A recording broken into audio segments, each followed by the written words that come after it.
मोहम्मद रफ़ी के दुखद निधन पर किशोरदा उनके पैरों को पकड़कर कई घंटे तक किसी छोटे बच्चे की तरह रोते और बिलखते रहे। रफ़ी साहब और किशोरदा की मित्रता से जुड़े कुछ दुर्लभ तथ्य। आपको ये जानकर आश्चर्य होगा कि अभिनेता किशोर कुमार के लिए भी रफ़ी साहब ने लगभग 11 गीत गाए हैं।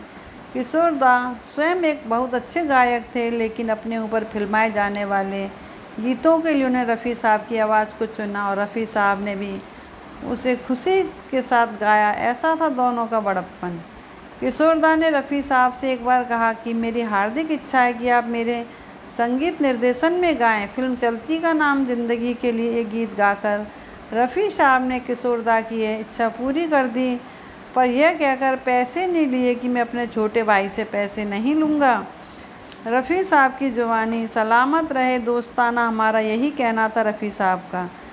अपने अंतिम इंटरव्यू में गायक किशोर कुमार के बारे में लीजिए सुनिए रफ़ी साहब की ही जवानी। किशोर कुमार को मैं दादा कहता हूँ। किशोरदा कहने पर पहले उन्हें ऐतराज़ भी हुआ था, पर उन्होंने मुझसे कहा कि उन्हें किशोरदा नहीं किशोर कहा करूँ। उनकी दलील थी कि उम्र में वह मुझसे छोटे हैं और गायकी के कैरियर में भी मुझसे जूनियर हैं। बंगालियों में दादा बड़े भाई को कहा जाता है, लेकिन मेरी अपनी दलील थी। मैंने उन्हें समझाया कि मैं अपनी सभी बंगाली भाइयों को दादा कहता हूँ, चाहे उम्र में बड़े हों या छोटे। ये सुन किशोरदा को मेरी राय से इत्तेफाक करना पड़ा। किशोर मुझे बहुत अजीज़ है, वह बहुत अच्छा गाते हैं, पर गीत में वह मूड और फिजा को इस खूबी से रचा देते हैं कि गीत और भी दिलकश हो जाता है। मैं उनके गाने का बहुत शौक़ से सुनता हूँ।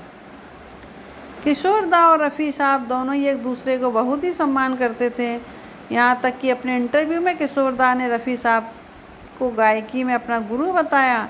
इसकी एक वानगी देखिए। कलकत्ता में किशोरदा के एक शो के बाद उनके एक प्रशंसक ने उन्हें देखकर अपने हाथ में लिए हुए ट्रांजिस्टर को बंद कर दिया। किशोरदा ने देखकर प्रशंसक से पूछा कि उसने ऐसा क्यों किया। इस पर उसने उत्तर दिया कि ट्रांजिस्टर पर रफ़ी साहब का गीत आ रहा था और मैंने सोचा कि आप कहीं नाराज़ ना हो जाएं। इस पर किशोरदा ने प्रशंसक से ट्रांजिस्टर पुनः चलाने को कहा और उससे कहा कि मैं स्वयं रफ़ी साहब का प्रशंसक हूँ और गायकी में उन्हें अपना गुरु मानता हूँ।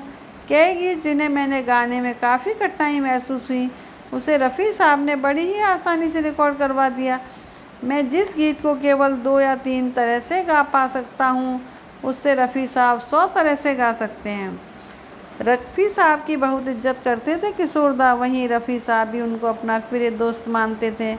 तभी तो सन 1975-77 की इमरजेंसी के वक्त तानाशाही के चलते तत्कालीन सूचना एवं प्रशासन मंत्री विद्याचरण शुक्ल ने किशोरदा को आकाशवाणी पर बैन किया, तो रफ़ी साहब स्वयं दिल्ली गए थे बैन हटवाने के लिए। ऐसा था दोनों का दोस्ताना।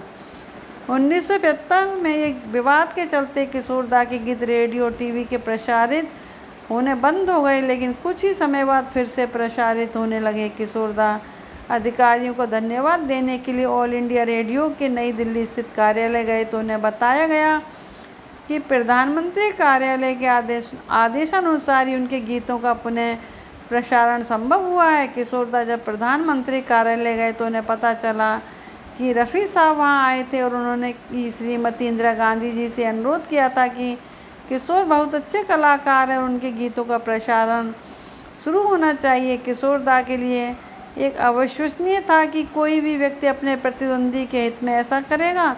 वापस मुंबई आकर जब वे रफ़ी साहब से मिले तो रफ़ी साहब ने इस घटना की पुष्टि तो की, लेकिन किशोरदा को ये कसम दी कि उनके जीते जी वह ये घटना किसी को ना बताएं।